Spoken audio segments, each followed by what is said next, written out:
সরকারি বিদ্যালয়ে চুরির ঘটনায় চাঞ্চল্য। বিদ্যালয় থেকে চুরি গেল নগদ টাকা সহ সিসিটিভি ক্যামেরার হার্ড ডিস্ক। ঘটনাটি শান্তিপুর থানার অন্তর্গত নৃসিংহপুর উচ্চ বিদ্যালয়ের।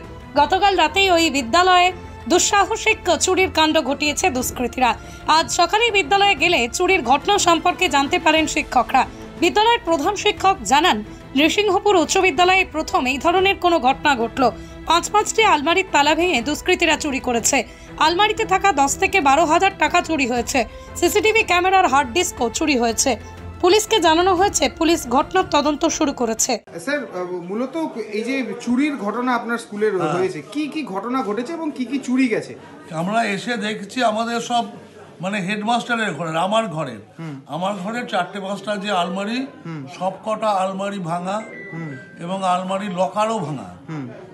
কিন্তু কোনো কাগজপত্র আমি আপাত দৃষ্টিতে যেটা দেখতে পাচ্ছি, এখনো পুরো হিসেব নিইনি, সবকিছু দেখিনি। কাগজপত্র লন্ডভন্ড করেছে এমন কিছু দেখা যাচ্ছে না। লকার খুলে সেখানে যে কিছু টাকা পয়সা ছিল সব মিলিয়ে হয়তো 10-12 হাজার হবে, ওই টাকাটাই গেছে। আর কোনো আমাদের এখনকার যে হিসেব এখনো পুরো বুঝে উঠতে পারেনি, সব তো তন্ন করে দেখা হয়নি। এখনকার যা হিসেব, কাগজপত্র লন্ডভন্ড কিছু নেই, এবার খুঁজে দেখতে হবে ভেতর থেকে কিছু গেছে কিনা। আর টাকা পয়সা যেটুকু আমাদের মনে পড়ছে তাতে 10-12 হাজার মতন টাকা নিয়েছে, ওপর দিয়ে নেমেছে। এবং সব থেকে যেটা, সিসিটিভির হার্ড ডিস্কটাই খুলে নিয়ে গেছে। এবং তাহলে কি মানে অনুমান করতে পারছেন বা কোনো রকম স্ট্রেস পাচ্ছেন যে কে বা কারা চুরি করতে পারে? না, এই আমি কি করে বলবো। পুলিশ এখানে পুলিশ এসছে। এখানে তো আমি 24 বছর 25 বছর আমার আর 4 দিন চাকরি। তা আমার আমলে এরকম কোনো এই আলমারি ভাঙা টাঙা সব কিছুই ঘটেনি।